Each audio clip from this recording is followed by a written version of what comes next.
The Montreal Torchbearers really came into their own last season with a 15-point jump, a conference finals appearance, and a wizard of a general manager. The Canadiens may be on their way back to the promised land sooner than later. Looking at Montreal's core, what isn't there to like? They have a bona fide franchise center, a 50-goal scoring winger, a 22-year-old phenom defenseman, and possibly the best young goaltending duo in the NHL since Jonathan Bernier and James Reimer of the Toronto Maple Leafs. Okay, no, let's be serious now.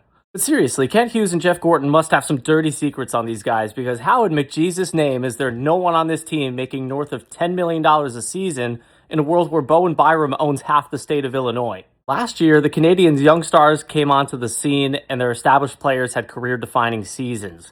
Most notably, their offense clicked. But was it too good to be true?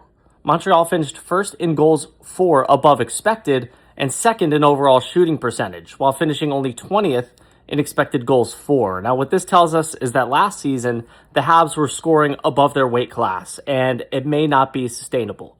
But the Habs are one of the best offensive teams in the league in terms of chances generated off the rush and transitioning from defense to offense with guys like Lane Hutson, Noah Dobson, and Mike Matheson. And for a team with as much talent as this team has in their top 6 and top 4D, along with their 10th ranked power play, I doubt we'll see much of a drop-off in offensive output. Where Montreal did struggle last year was defensively and on the PK. Their penalty kill was middle of the pack. They were 25th in expected goals against and 24th in expected goal differential per 60 minutes, each being the worst amongst the 16 playoff teams last year. They struggled against physical forechecking teams, net front traffic, and prolonged cycling in their defensive zone. But with a primarily young D-core, these are certainly areas that can be improved on over time. And with an offense as good as they have, they can afford to play to their strengths. In the net, Jakub Dobeš stole the show and claimed the hearts and minds of the Montreal faithful. And with that shiny new 3-year extension of his at just over $5 million per season kicking in after this upcoming year, the Habs have their goalie tandem set with he and youngster Jacob Fowler. This summer, the Canadiens have added... All right, moving on. Montreal didn't really need to add much. Their roster is practically identical to what we saw in last year's playoffs. They did move Brendan Gallagher 50% retained for some cap space. They made a minor move with the Rangers to bring in energy forward Brett Berard. And they locked up a couple of RFAs in Ivan Demidov and Kirby Dach. Looking at this team's roster and what they have coming up in the system, I'll say it again, there's a lot to look forward to in Montreal. Led by their 100-point scoring, Selke Trophy winning captain, the Habs forward core consists of elite skill, size, speed, youth, and experience. But one flaw that jumps out at me is the center position. After Suzuki, you have a lot of guys who can play center, but not a true number 2 center. Alex Newhook and Philip Deneau are perfect 3rd, 4th line centers, and honestly almost an embarrassment of riches in the bottom 6. Philip Deneau throughout his career has been one of the best two-way centers in the entire league, and Alex Newhook was arguably Montreal's best player down the stretch. There's also potential for Oliver Kapanen to grow into that 2C role. He looks to be very promising. They also drafted center Michael Hage in the first round of the 2024 draft, so he is a potential future fit there.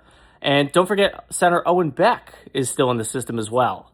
Considering building from within has been the Habs' primary strategy in recent years, I'd imagine this is still their plan moving forward. Cole Caulfield and Juraj Slafkovsky are a ridiculous duo on that top line. Each bring very different elements to the table, but the result is the same. They score. A lot. They are both amongst the league's elite, each having career years last season, and on 2 ridiculous team-friendly deals, I'm seriously about ready to drive to Montreal and bring Kent Hughes to New York myself. In the system, the Habs have not 1, but 2 more Russian weapons on their way any year now, Alexander Zarovsky and Gleb Pugachev. Zarovsky, a second-rounder from 2025, is big and can score. Pugachev, a first-rounder from the 2026 draft, is bigger and can score.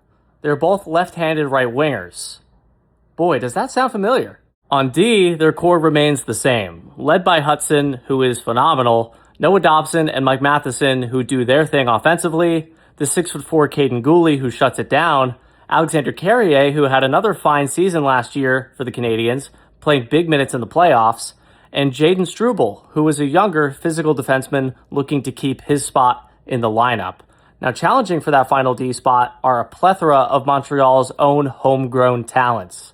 First being David Reinbacher, the former 5th overall pick of the Canadiens 3 years ago, is already approaching his 4th season of pro hockey. He's a 6'3" shutdown D-man who uses his size and reach to close the gap on attacking players and break up passing lanes. With only 2 games and a Habs sweater to this point, is this the year he gets an extended look with the team? Their next candidate is Adam Engstrom, a third-round choice of the team back in 2022. Like Reinbacher, Engstrom has also spent time with the Laval Rocket of the AHL, but he played 15 games for Montreal last season. He's a smooth-skating, puck-moving defenseman who has improved both offensively and defensively each year. Lastly, Bryce Pickford, a third-round pick of the Habs just last year. Pickford has built a pretty impressive resume in the WHL. He's been a part of 2 championship teams in the last 4 years and capped off this season with 45 goals and 83 points in just 55 games. He won WHL Player of the Year and CHL Defenseman of the Year. His 45 goals were the most in a single CHL season by a defenseman since 1988. Now, not every dominant CHL career turns into a successful NHL career, but I think it's safe to say the Canadiens may have found a third-round gem in Bryce Pickford. As I'll continue to mention with all of these Atlantic Division teams, they're in the Atlantic Division. It's a very tough division, and no team will have an easy time making the playoffs and going on a run this year. But with a young, promising goaltending tandem, a D-core with time on their side, a forward group other teams can only dream of, one of the top prospect pools in the league, a nearly full cupboard of draft capital, and nearly $10 million in cap space to spare, there is a lot to be excited about in Montreal. Will the Habs be the first Canadian team since, well, themselves, to win the Stanley Cup? What will they use the extra cap space on? Are they saving it for Connor McDavid? Only time will tell. Thank you all for watching, and take care.